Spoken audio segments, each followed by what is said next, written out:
Hi, my name is Stan Jensen. I'm the Communication Director for the Seventh-day Adventist Church in Canada. This morning I woke up in my house. I had a clean sheets, clean blankets. I had a fresh supply of food. I didn't have to worry about water. I could connect with my relatives and I could come and go as I pleased. Not all people are able to do that this morning. The past 2 years, Blossom and I have traveled to the West Nile region of Eastern Africa 2 or 3 times. What we saw there were things you don't want to see. What we heard were things you don't want to hear. We heard boys and girls talk about how they saw their mothers and fathers violated and their siblings killed. It still grips my heart as I recall one mother's story of taking her 2-month-old child to the clinic for the checkup, and she came out and her town was under siege. People were doing recreational killing of her co-workers, of her family members, of her local community. She ran for the forest and she walked 4 or 5 days with her little baby. She ran out of milk and the food supply was very sparse.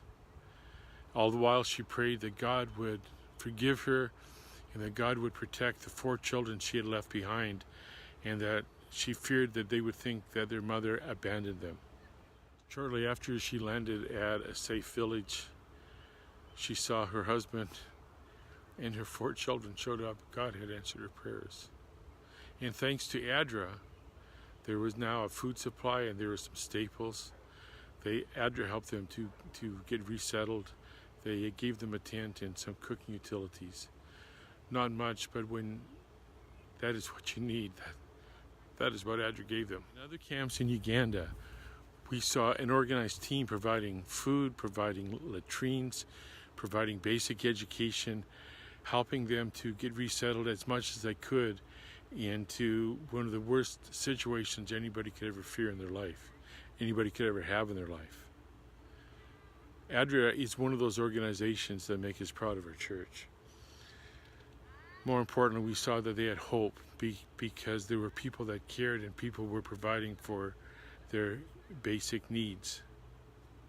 One of the most interesting things that I saw was not in the camps, but rather was on Uganda television, where they interviewed some of the farmers who had to give up their land for these 1.3 million refugees.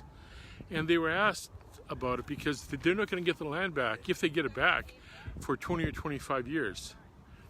It's been in their family for generations. And they said clearly, we would want them to do that for us if we were in the same situation.